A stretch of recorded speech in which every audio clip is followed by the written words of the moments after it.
Comment సెక్షన్లో comment పెట్టాడు. ఏమని కామెంట్ పెట్టిండు? మీ అమ్మా నాన్నకి నువ్వే పుట్టినావా, దేవుడు పుట్టించిండా అని కామెంట్ పెట్టిండు.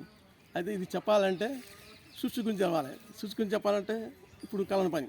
అయితే నేనేం చెప్పినంటే మొత్తం చేసే దేవుడు, రాకెటని విమానైనా మొత్తం కనిపెట్టే దేవుడు, దొంగైనా దొరైనా ఏది చేసినా దేవుని వల్ల అవుతుంది. దేవుని వల్ల కాకుండా ఎవరి వల్ల కాదు.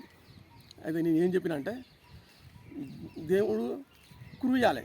ఒక క్రూ ఇస్తే దేవుడు చేస్తాడు, క్రూ ఇవ్వకపోతే చేయడు. అంటే అనుకోవాలి మనిషి, ఏమనుకోవాలి, నాకు ఇది కావాలి అది కావాలి కోరుకోవాలి. కోరుకుంటే దేవుడు ఇస్తాడు, కోరుకోకపోతే ఇయ్యడు. అలాంటప్పుడు తప్ప ఎట్టయిద్ది? తప్పు కాదు.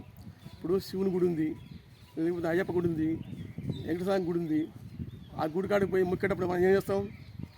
ఆ జబ్బు తగ్గాలి, ఈ జబ్బు తగ్గాలి, కోల్డ్ కావాలి, డబ్బులు కానీ కోరుకుంటాం. ఏ కోరికని ఇస్తాడు, కోరికని ఇస్తాడు. కానీ ఎట్లా ఇస్తాడు? నువ్వు అనుకోవాలి, అనుకుంటే దేవుడు ఇస్తాడు, అనుకోకపోతే ఇయ్యడు. అనుకుంటేనే ఇస్తాడు, అనుకోకపోతే ఇయ్యడు. ఈ లెక్క ప్రకారం ఏమర్థమవుతుంది? అనుకుంటేనే ఇస్తాడు. కాబట్టి తప్పు ఎవరిది? తప్పు దేవునిది ఉండదు. ఏ తప్పని ఉండదన్నమాట. మరి దేవుని తప్పని ఎట్లా తిడతాం? ఎట్లా తిడతాం దేవుని? అట్లా తిట్టకూడదు.